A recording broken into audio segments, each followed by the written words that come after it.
Thanks for coming out to Des Moines JS. As most of you probably know, we meet second Tuesday of every month, so thanks for coming and hope to see you more often. But this is our first time out at the Douala office, at least this new location, so a great space for an event like this.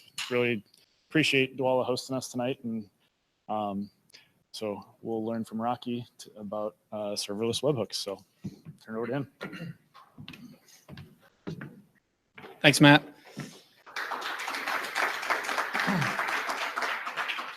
So we are recording this, so no outbursts or anything.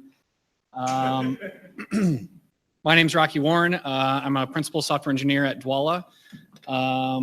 And we'll just jump right in. Here's a quick outline of what we're going to be talking about tonight. So first, the original architecture, how we were previously sending webhooks, and then what the limitations of that were.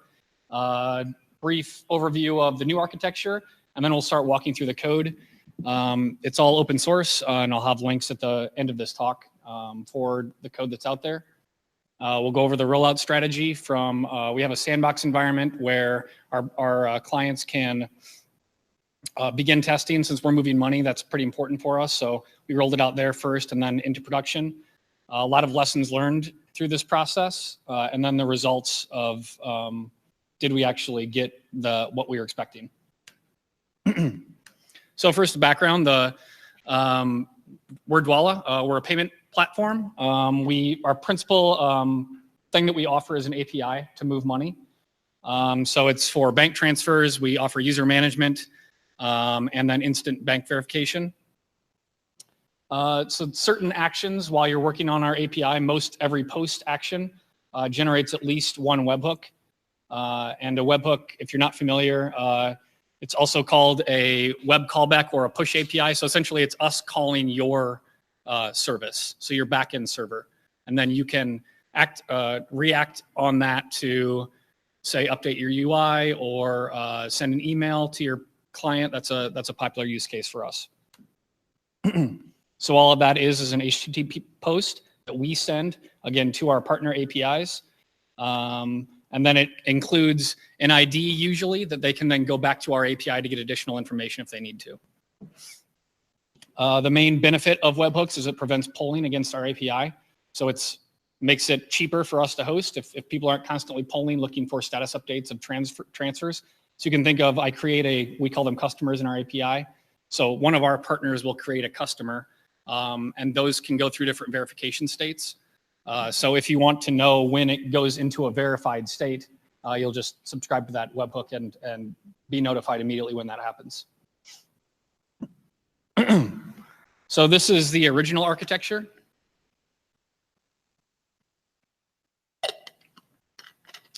So come over here. This is webhook subscriptions, and this is our Douala API down here. So webhook subscriptions is both responsible for listening for events throughout the system.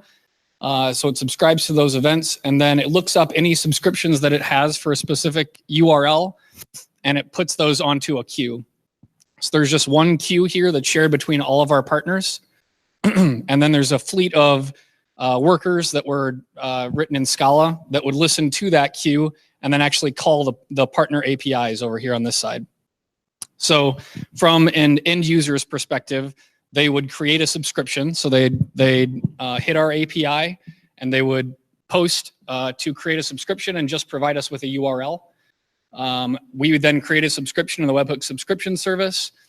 And then again, when they would say they would create a customer over in service A, that would publish an event. The webhook subscription would listen for that event, look for any subscribers to that event, find the URL, and then post onto or publish an event to the queue, the handler's queue, that would be listened to and then forwarded on.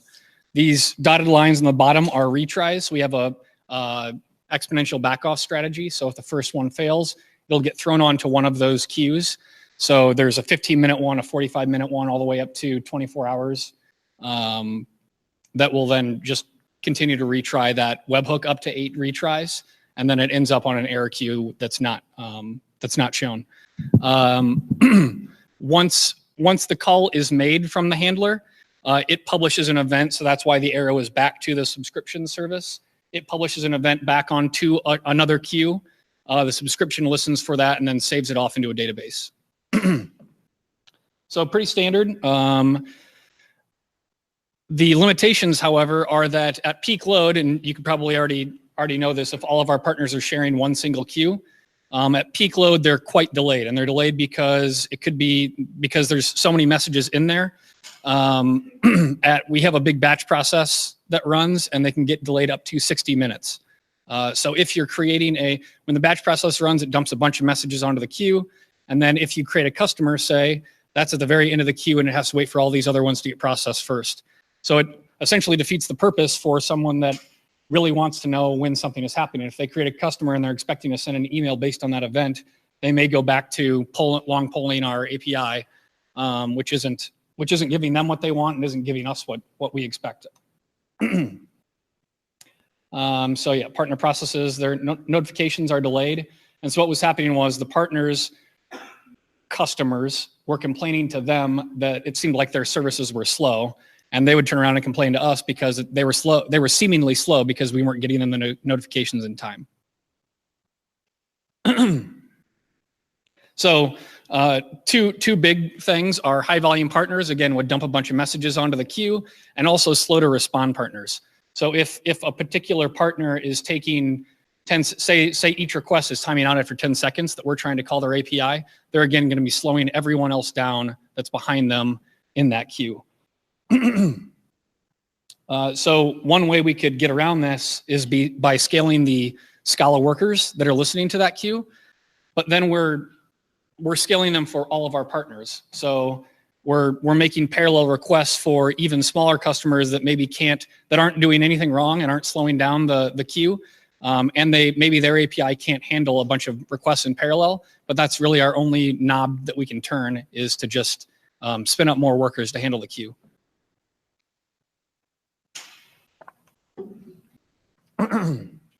So it's non-trivial for if we wanted partner-to-partner configuration for how quickly we're sending messages to their API. This architecture doesn't really get it for us. So the new architecture isn't drastically different. The whole left side of the subscription is the same. The difference is that we created new queues for every partner. So now each partner, when they create a subscription against our API, if they don't have a queue already and a worker, one gets dynamically provisioned for them. They are then each handler is so now we're using, in the prior architecture, we were using RabbitMQ, and this one uses SQS. That's not, it's more of an implementation detail. But we also switched from Scala handlers to Node TypeScript handlers. Again, the language is much less of a concern than the actual architecture was. That was just an easy way to get spun up quickly and test this idea. So now when I create a webhook subscription, the webhook subscription service actually calls into webhook provisioner, and we'll get into the code in a little bit. And it will dynamically generate both the SQS queue and the Lambda handler that handles that queue. Create the event source if you're familiar with how that integration works on AWS, and then that Lambda just serves off that one queue and calls the partner's API, and again handles its own retries, so it'll throw it back onto its own queue on each failure with the same back-off schedule that we had before. And then again, it publishes back onto SQS, a different SQS queue that the webhook subscription service listens to and writes the result to the database. So first is, why did we choose SQS and Lambda? Since we're dynamically generating these, to try and dynamically generate a RabbitMQ queue and a Scala, those were deployed on ECS previously. So to try and dynamically provision those would be more difficult than it was probably worth when there's really excellent tooling around AWS. So that was definitely the first one. Second is, since this is a perfect use case for Lambda, It can spin up when we have our batch process. A bunch of Lambdas can spin up, and those can be individually configured to send messages in parallel to as many in parallel or one after another if a partner can't handle as many. And then the other benefits of Lambda. So there's no server management. It maximizes the time we're spending actually writing the code instead of handling all the underlying scaling and things like that. And then it decreases the attack surface because, again, we don't have to worry about patching the servers and things like that. It's also really fast to deploy. So our deploys for the old system weren't necessarily slow. They were probably certainly under 10 minutes, probably under 5 minutes. But with these serverless functions, since they're so small, they go out in under a minute. And so we can really shorten the life cycle of deployments. So we'll go through, are there any questions before we jump into the code? All right. So we'll be, the parts that, so again, I said we open sourced this. The parts that we open sourced, if we go back to the diagram here, are basically from the handlers write. So the things that provision the handlers and then the handlers themselves. Webhook subscriptions is still a Scala service that calls out to the provisioners. So we'll be going through we're in the webhook provisioner. So this is, imagine a API request coming in to create a subscription, and we would invoke the create Lambda function. So we're using, this uses serverless framework, if anyone's familiar with that. So you create a serverless file. Here are all the different functions that this serverless service exposes. So create, delete, disable, update, and update code. And we'll go over the interesting ones. The first one is create. And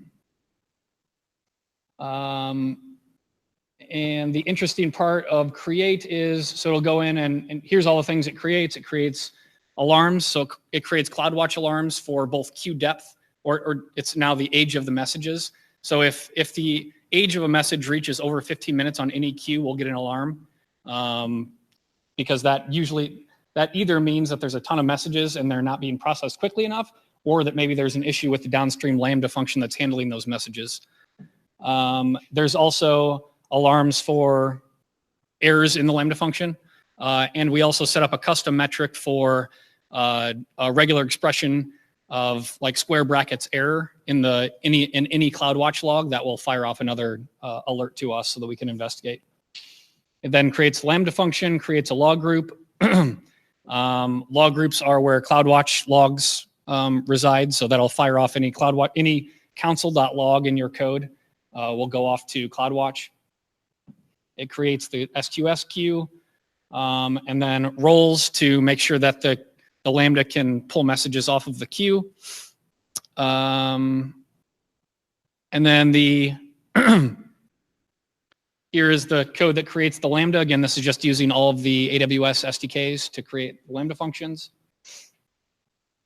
And then the nice thing about all these handlers, there's however many partners we have, each of them have Lambdas. They're all just sitting out there, but they all share the exact same code. The only differences are these variables that we pass in. So we pass in different concurrency, again, so we can control that per Lambda function based on the downstream, their partner API. If they can't handle requests very quickly, then we'll turn the concurrency down for them.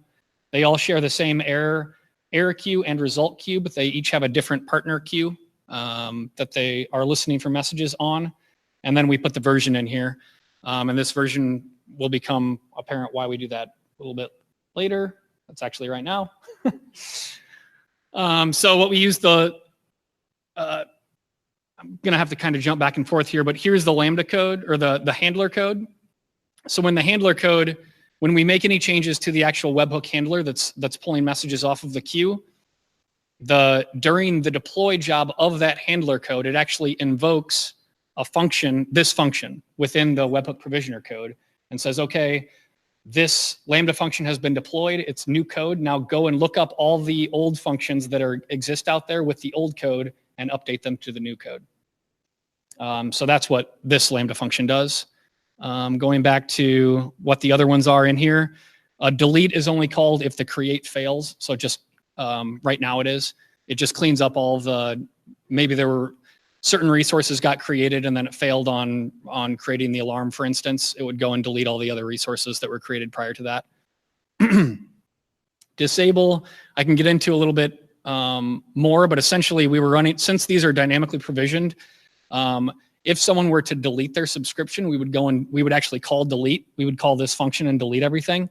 We noticed that was causing quite a bit of churn, and these things take quite a while to provision, up to like over a minute, sometimes 2 minutes. And so we actually had our own automated test that was creating a subscription and deleting it and catching a bunch of, just throwing a bunch of errors because all kinds of race conditions of trying to do that. So instead, we disable it now. So we just disable, there's an SQS queue and a Lambda function that's handling that queue. It's called an event source is what AWS calls it, that's in between, that connects the two together. So what all disable does is disables that event source so that it's essentially just sitting, they still are just sitting out there, but they're unused and we're not getting charged for them. So that really sped it up. Now disables take seconds. And I don't know if you caught back in the create, but the first thing that it does is it looks and sees, is there already an existing queue for this partner? If there is, just enable that event source and bail out right away. Update will update the concurrency. So via our admin console, we can update concurrency for a specific partner. So if their queue is backing up, or they think they can handle them faster, or maybe they're coming too fast and they can't handle them, this function gets invoked via our admin console to tune that concurrency. And then update code is what I discussed. It goes and looks at anything that's on an older version and updates it. I can come back to this in a little bit. So we'll hop over to the handler code. And a little tangent first. These slides are using GitPitch. It's an open source project that you just create your slides in a text document, and it handles like formatting all of them and showing them. It's really cool. So check it out. It's called GitPitch. I don't work for them or anything. I don't have a stake in their company. It's just really cool. It's really nice because you can, while I was coming up with this talk, I'd be writing, and this is just in the open source repository. So it's open sourced along with everything else. And so if I had, I learned this too, I could just open this in VI and drop another bullet point into one of these slides and close it really quick. So now we're in the handler code. So this is a different repository because of when we deploy this out, it has a last updated version that then the webhook provisioner can go and look for and to update the other functions. So we created this in a separate repository to make that a little simpler to manage. And so here is the handler function. So if you're familiar with how AWS Lambda works, is you export a handler, and this is the entry point essentially for your function. Anything that's created outside of this handler sticks around during warm boots, or warm starts rather. So on a cold start, when AWS generates your Lambda function for the very first time, it will run all of this initialization code, and then it will keep that in memory while the container is warm, and only call into the handler. So you want to put anything that is time intensive. This goes and looks at pulls an environment variable, not super time intensive, but other things go and connect to DynamoDB, for instance, or S3 or something like that. You'll want to put those outside of your handler functions so that it speeds up makes your warm starts as fast as possible. So we come in here, there's some error handling code here. You can set a batch size for how many messages you want to pull off of an SQS queue at once. We have the batch size set at 10. The trade-off with that is if you throw an exception out to your Lambda function, it won't delete any of those 10 in the whole batch. So they fail as a batch. So we want to make sure that we're not resending the same webhook to partners. So we need to be very careful about how we are handling errors. We want to essentially not throw. We want to catch everything and insert it onto the error queue ourselves rather than throw them out and because then they'll just continually churn through and resend the same ones.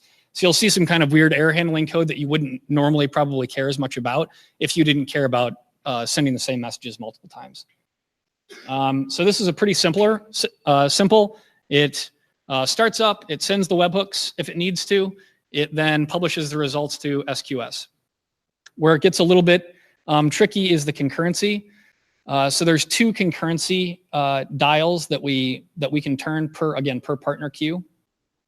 There is the AWS reserved concurrency, and that is the number of Lambda functions that are serving your queue.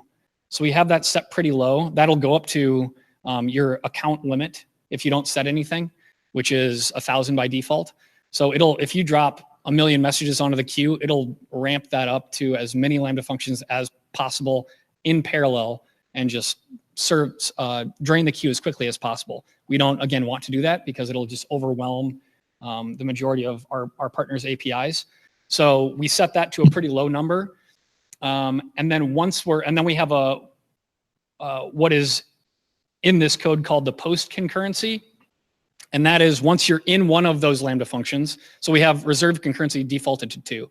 So once you're in one of those 2 Lambda functions, how many of the 10 batch limit do we send in parallel?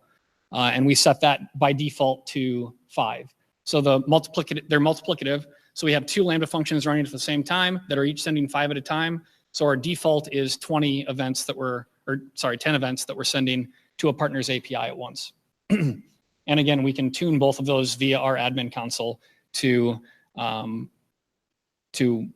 essentially whatever we want, as high as we can go if they can handle it, or set them both to 1, and then we'll just be sending 1 by 1. So that's what this limit stuff is. So it loops through all of them, and then post the hook. This requeue is for Lambda. Another little quirk of this is SQS. You can only delay a message on SQS up to 15 minutes. And we have some of our delays for our exponential backoff strategy, if they get a failure, is up to 24 hours. So this, we use SQS message attributes to basically requeue this message until the specified time that it should be sent again. And so this is what this is checking. If requeue is set to true, it just doesn't even try and do the webhook. It just immediately requeues it in the publish results when we get to this publish results method.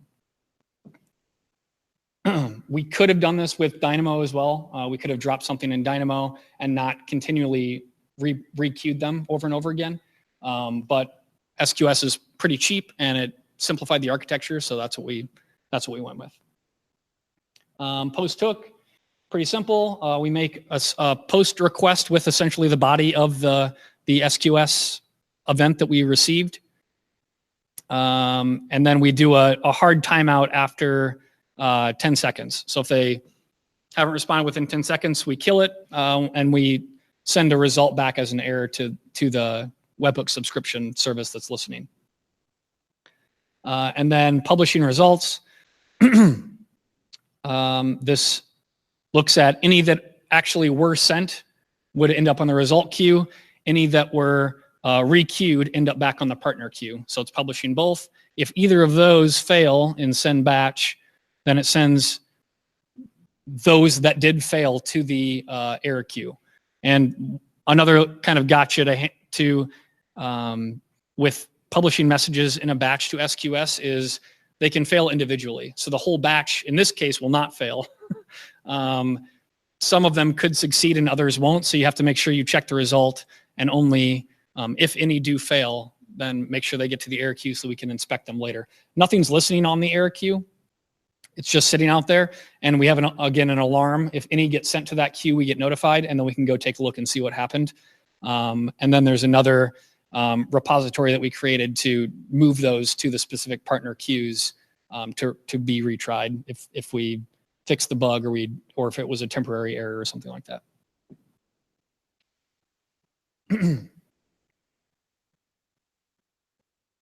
All right. Questions with the code before we move on? Yep. What strategy do you namespace all those resources? The question was, what strategy did we use to namespace all those resources? It's convention-based, and this has already bit us, so I don't know that we would necessarily do this going forward. I think it's worked really well. You just have to know that if you change anything in this mapper file in the webhook provisioner, you could break some things. So each of these are created in this file. So they use, we call it a consumer ID, but that's what basically distinguishes each partner. And then this is where everything in webhook provisioner comes to this file to get the names of all the different resources. So all we need is that ID, and we can figure out the name of all of these different things. And then it's a matter of kind of making sense of AWS's SDKs, and sometimes they expect an ARN, and sometimes they expect a name, and sometimes just getting kind of shuffling back and forth and getting what you need to be able to do these things. So the nice thing about this is when I go to delete something, I don't need to know the ARNs or anything like that of anything. I can just, all I need to know is that ID. Once I have that ID, I know the names of everything that's been provisioned for that user. And so what the delete code does is you'll see ignore 404. So if the resource doesn't exist, it'll just catch that error and continue on. So it just tries to delete everything. And if it's not there, okay. Any other questions? All right, so the rollout. We first had some, this is actually wrong, I updated this wrong, but essentially we enabled it for our internal applications in Sandbox via feature flags in the webhook subscription service. So what that looked like is we would say, if the consumer ID is this, then when they try and create a subscription, provision this stuff for them. Otherwise, just do it the old way. Then we enable it globally in the Sandbox. Again, the Sandbox is our test environment that partners, when they're initially integrating with us, they'll integrate in the Sandbox. And then we monitored, obviously, and then we listened for were there any comments from our partners as they were integrating. There were a few, so we fixed those. We then got a handful of partners in our production environment that were complaining about the webhooks taking too long, and asked them if they were willing to be beta testers for our new version. We then did the same thing. We whitelisted them via feature flag in production, monitored and gathered feedback from them, and then we started migrating in batches our production customers. We started with, so our highest beta partner, their volume, anything lower than that volume, we migrated them first, monitored obviously, and then started taking some of our larger partners one by one and making sure that we were able to handle the load after each migration.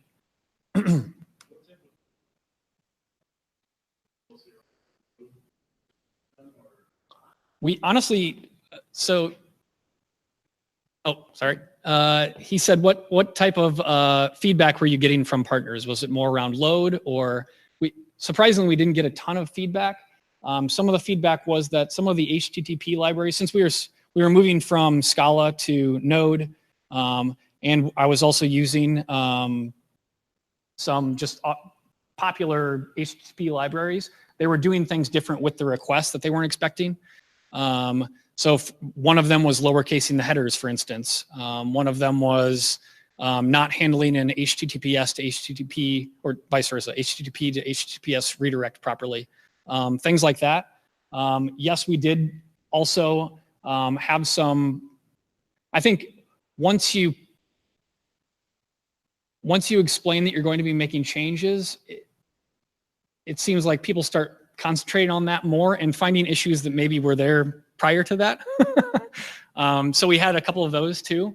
And we were able to quickly pull logs and show that it might be a problem on your side and not ours. And then, yes, we did have issues with either receiving them, usually it was too quickly, because though the other strategy did them all on parallel, there was usually a lot of messages in the queue, and the chances of you getting two right next to each other was less common. Whereas now with our default of always sending 10 at once, we had to slow some down for certain partners. And then it's also just with the amount of monitoring that we now have in place with this, it allows us to see across the board and see, okay, this partner is having a ton of 10-second timeouts. We should probably dial that one down without them really reaching out to us and saying that.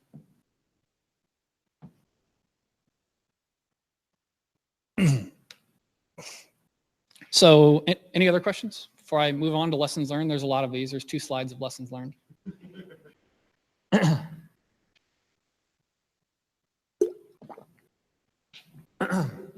So getting back to HTTP libraries, I think people in the Node community are already used to trying to keep their bundle sizes slow. And just because this is server-side code, with Lambda, it's also not as essential, but it's still kind of important to keep your bundle sizes slow and keep an eye on your memory usage because it impacts your cold start times. So for this, it's not a huge deal because if say your cold start time doubles to a second versus 500 milliseconds, that's not a huge deal. But for other things, it could be. If you're basing your API on Lambda functions, then that is a big deal. And so keeping the bundle size down is one of the ways to speed up Lambda function cold start times, as is what I mentioned before of keeping initialization code out of the handlers and in a global scope. Another issue that we ran into with HTTP libraries is, so I mentioned the lower casing libraries, there was the redirect issue. So we ended up just not using a library. This is only making a post. So I think that was my fault. I'm just used to pulling in Axios because it's really popular and it's small, but not using it is even smaller, especially when you have a really constrained use case. Unfortunately, when I did that, I created a memory leak because I didn't realize that we weren't using the body of the response at all. We don't care about it. We only care about the response code, but you need to put in like response.resume. I didn't know that, so I was leaking every response body. So some of our partners that had a big response body for webhooks, some of them are returning HTML. That would all stay in memory over and over again, and these are executing a lot. And so any sort of memory leak is you're going to see it really easily. And so I think that's actually really interesting too, is that we probably wouldn't have caught this if we would have deployed it on ECS, or we wouldn't have caught it as soon because you just, restart the instance and everything's fine now.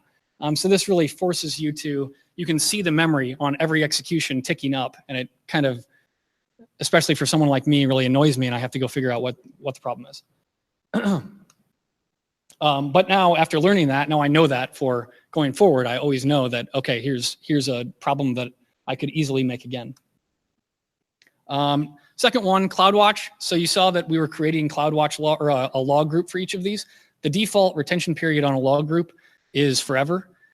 And these are a big, probably it's the second most expensive piece. This is all really cheap, but and we'll get into that a little bit, but it's the most expensive behind the SQS queues is the CloudWatch logs. So make sure you either ship them somewhere else and don't keep them in CloudWatch, or set that retention period to something lower than infinity.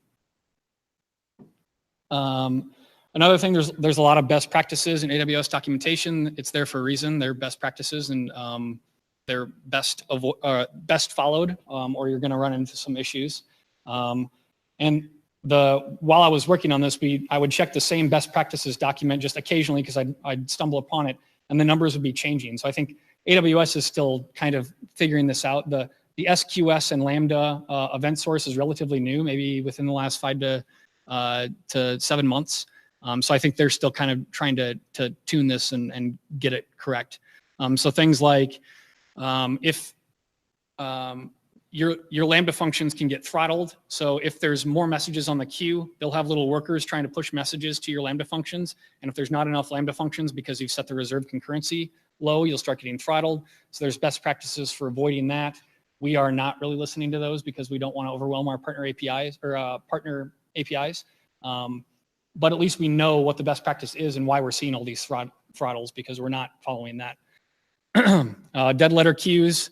So if if you have like a bad message or something, say you deploy an update and your Lambda function can't process it, you need to have some sort of dead letter queue, or otherwise it'll keep spinning and trying to serve the same message and failing over and over again. Item potency, these SQS is at least once delivery, so you can get the same message twice, and we have on a number of occasions. So you have to be able to handle that. And then the batch size, which I already went over, that's the number of messages that the Lambda function will pull off the queue at once. So you just have to understand the ramifications of, if you're picking a batch size of 10, what does that mean? That they fail in as a batch and things like that. Lambda errors, you'll get an alert saying that your Lambda errored out, and you won't be pointed in any direction on where to find that error and what has happened. So CloudWatch Insights is kind of if anyone's familiar with Splunk, and you can kind of write queries over your logs. CloudWatch Insights is similar to that, so that's really helpful. We have I shared a query with the developer relations team so that they can run it over if a partner's complaining, they can run that query and see, okay, you have to look for timed out and process exited, and these like keywords that you can only kind of know from experience to see why a specific Lambda function has errored out. But I think there's also a bunch of monitoring tools, so like Dashboard and IO Pipe, and there's a bunch of them. I think they're all trying to kind of rush into this space because it's taking off right now. We haven't used any of those. I think we have the three terms that seems like are the most common terms if your Lambda function errors out, but I would definitely look into that if we were going to continue to expand and use this for more production critical things. And then log messages. So going back to Lambda errors being elusive, make sure that you have high cardinality values in your log messages. So things that are if you search, so think of a GUID, for instance, a UUID, something that if you search for that, it's likely that you're going to get that, so you're not having to write this crazy regular expression to pull out the information that you need. We had one partner that was complaining that they were getting 404s, and the only way we were saying that we were returning a 404, and the only way that they return a 404 is in this really specific use case. And so we looked through our errors, and I was able to, within probably 3 minutes in the CloudWatch console, find exactly the webhook ID that we were sending to them, the response that they were getting, or we were getting from them, and very quickly being able to provide that information back to them. I think if we were more lax on what we were providing in the log messages, it would have been a lot harder or maybe impossible to get that information back to them and say, okay, we don't think we have an issue because of this data, but we'll keep looking if we do. Just here's what we think we're getting back from your API. Another thing here is with serverless, it kind of puts the onus of monitoring in the developer's hands, which is actually empowering and a good thing, I think, because the person that developing it knows what errors are likely to happen, and if they happen, what information would I need. So you saw all the CloudWatch alarms that could very easily in a larger organization or in non-serverless architectures be someone else's or a different team's responsibility to get that information. Whereas with serverless, it makes it very easy for you to do it yourself and deploy it out yourself with your serverless stack. So that's actually we've got a lot of alarms around this, and they typically alarm us of valuable information. There is actually, we have a support ticket open with AWS about some things that hopefully are their problem and not mine.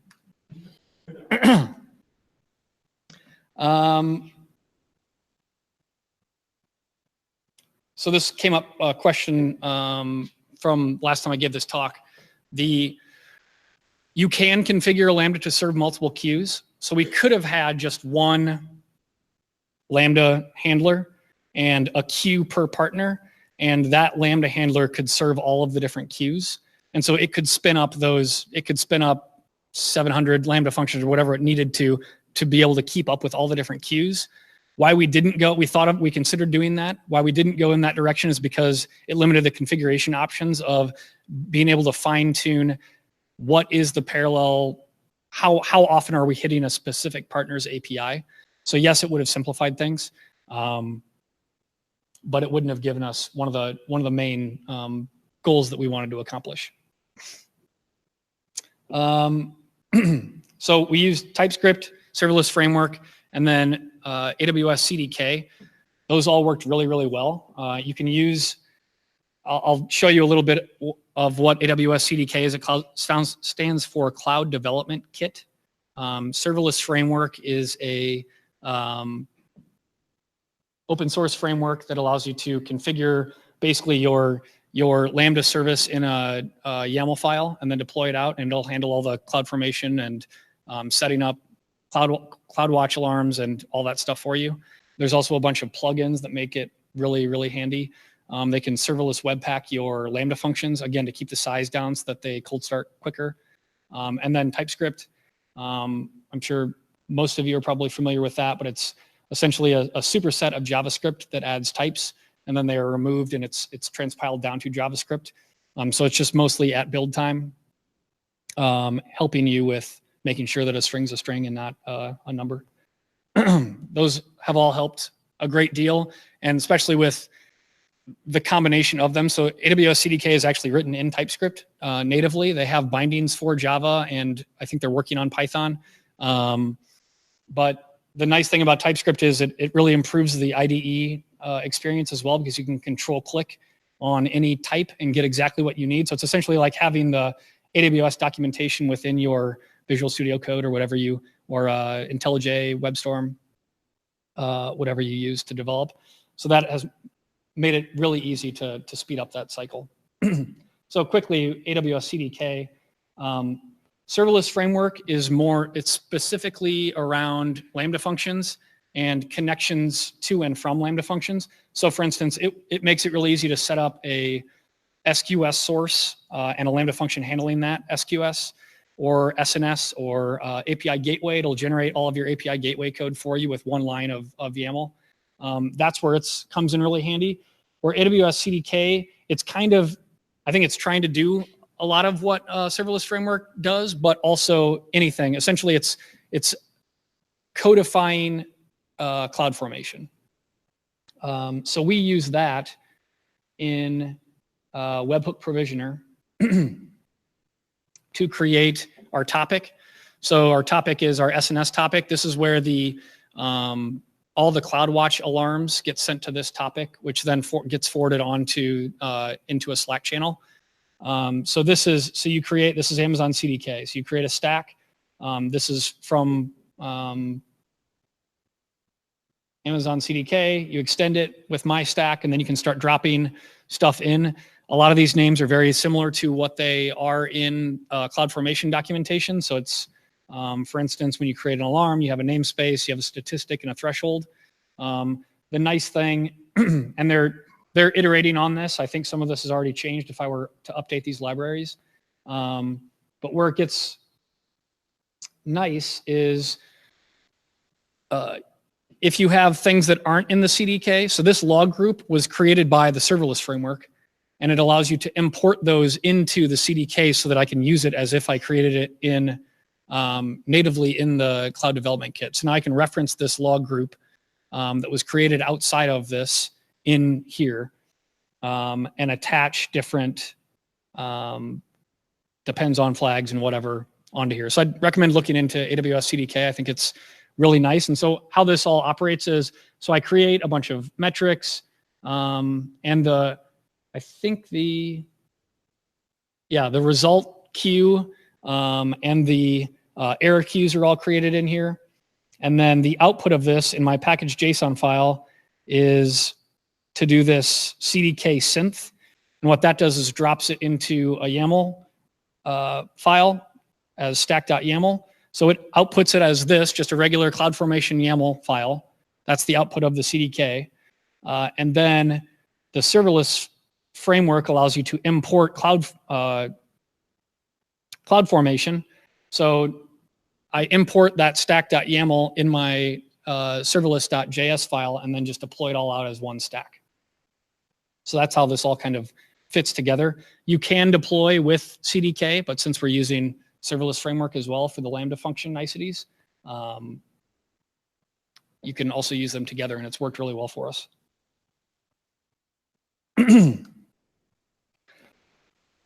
I think I briefly discussed this, but whoa.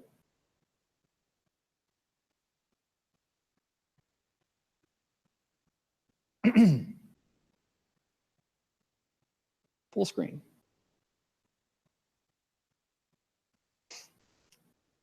I have an extension that's not letting it happen. Briefly discussed this, but since we're dynamically provisioning these resources, I would think twice before exposing something out through your API that then goes and hits an AWS endpoint and starts to provision things.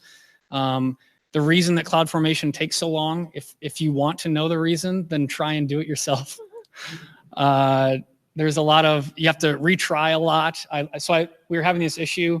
The event sources take really long to connect the SQS to a handler, to a Lambda function. We were getting this error, and so I searched for it in quotation marks, and the only other place that I found it was in a bug against Terraform, because Terraform was having the same issue and just had to add a retry. So they just retry like every 15 seconds for a whole minute, or for up to a minute, which is what we decided to do.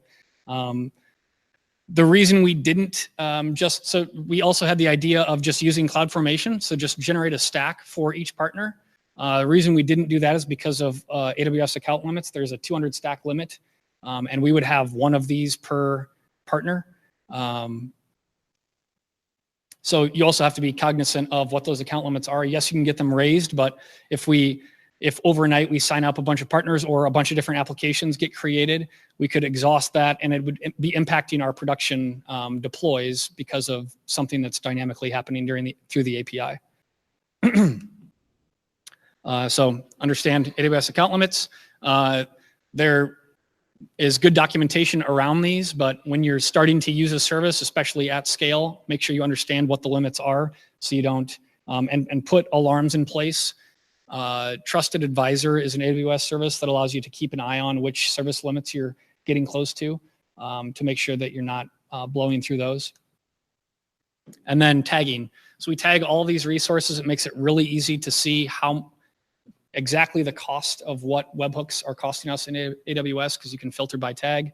It also makes it easy to create different views in both in the console, or if we don't have this yet, but if we were to create a dashboard in our own admin or to display on a TV or something, we could easily go and pull all resources with the tag of webhooks and be able to see where they all are and how they're all connected.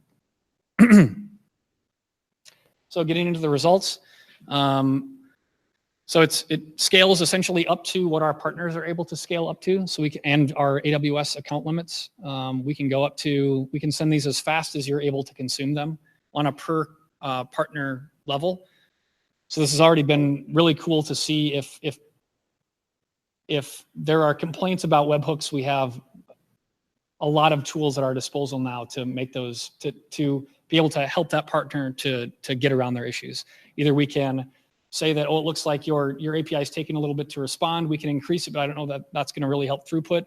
We have that information now, and we can tell them, versus, oh, we can scale up a giant cluster of workers on one queue and hope that there aren't a bunch of slow consumers in front of you. So it's taken that 60-minute delay down to now during our batch jobs, they go essentially to 0 as soon as, again, it's per partner, but for our larger partners that can handle them really quickly, it's pretty cool to see how quickly we can fire them off to them. Again, configuring individually, and then low cost and free when it's not in use. So yeah, if these are just sitting out there, it's completely free. If there's a low volume customer that has very few webhooks, if for the other partners that have a lot of volume, it's still really, really cheap. Especially if they're like I said, I think across all of our, I won't give out exactly how many we have, but I think for last month, the bill for Lambda was $7.80, and this we're talking like millions and millions of executions of these Lambda functions. So it's very, very cheap. SQS is a little more expensive because we're requeuing every 15 minutes. I think if that became a high cost, which is definitely not, we could look into ways of reducing that cost as well. And then again, the CloudWatch logs, we are keeping these in CloudWatch now. So there's both a retention, you're storing, you're paying for stored data as well as ingest of data. So that's, again, we're talking under $100 a month for CloudWatch logs. It's really, really cheap. And we're sending millions and millions and millions of these webhooks. Here are links. These slides are also in the repository. So if you so again, getting back to my marketing on GitPitch, if you create a pitchme.md file in your repository, you just go to GitPitch and then the name of the repository, and that's what this is. So I'm just using their website to generate these, and it has, and we can share the links out with this, but you can get a PDF version of the slides and everything right here. They just do it for you. It's really cool. So all of this is out on GitHub on the Dwala page. The first one we went over is the provisioner. The webhook handler we also went over. Webhook receiver is for the other side. So we open source this for our partners. Webhook receiver is another Lambda function that's uses the serverless framework and just stands up an API gateway and a Lambda function and listens for messages and just essentially logs them out and dies. So it's a kind of a proof of concept for a partner. It also handles checking we sign our webhooks. So it handles making sure that the signature is valid. This is also, since it doesn't use, so serverless framework is cloud agnostic. You can deploy them out to any cloud. So you can deploy it out to AWS, you can deploy it out to Google Cloud Functions and IBM OpenWhisk and Cloudflare. There's a bunch of different things that they support. So that we have available for our partners. And then we have CloudWatch alarm to Slack that listens for CloudWatch alarms on a topic and forwards them onto a Slack API. It's all configurable through environment variables. I briefly discussed the SQS move. It's another Lambda function that once executed, you give it a source queue and a destination queue, and it'll go and move them to another queue. And then serverless generator is a yeoman generator for generating TypeScript and Node, and I think Scala is in there too, serverless functions using that use the serverless framework. So this is how all of these were created really quickly. You can just do yo serverless, and it'll ask you which language you want to generate for, and generate you a skeleton to get started really quickly. What? Are there any questions? Yeah.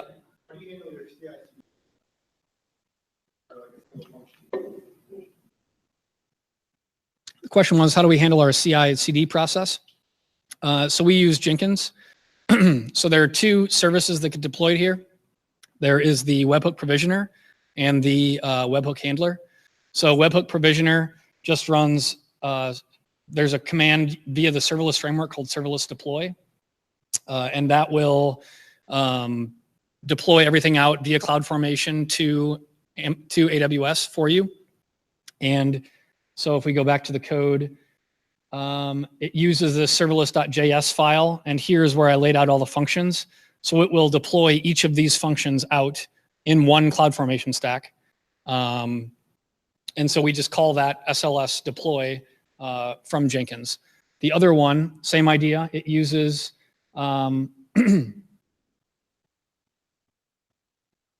it uses Jenkins as well, but the difference is once it's deployed out there, Jenkins also calls this script which executes the webhook provisioner's update all, that then goes and looks up all the things in AWS and updates them to this new version of code that just got deployed. So it's kind of it deploys itself, and then it runs this second script that calls a different Lambda function that goes and updates everything with the code that it just deployed. So it's kind of back and forth.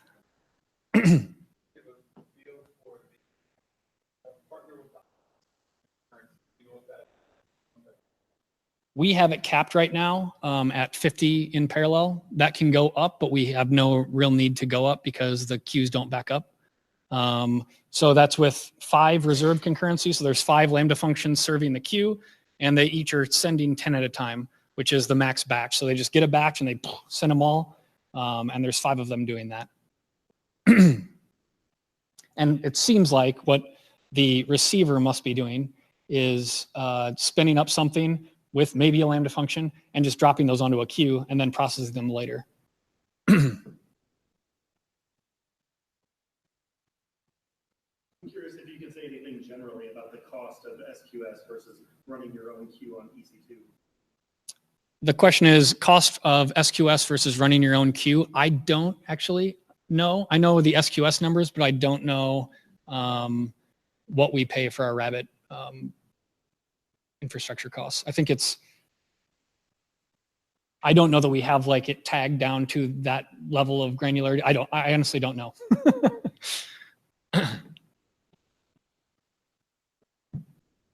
Other questions? All right, well, like I said, the code's all out there. I'd be happy to, I lived this for the past like 2 to 3 months, so I know way more than I should about all of this stuff and the gotchas and things. So if you have other questions, I'll be here afterwards. Otherwise, thanks very much for coming.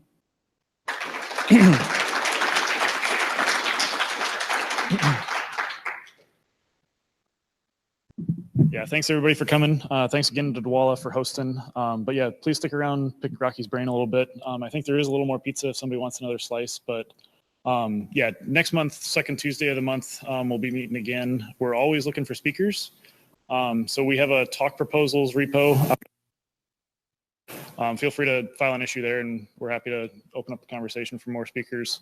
Also, if you want to chat JavaScript in between, we're also on the Des Moines Web Collective Slack at dsmwebcollective.com. So join us out there too. So thanks again for coming.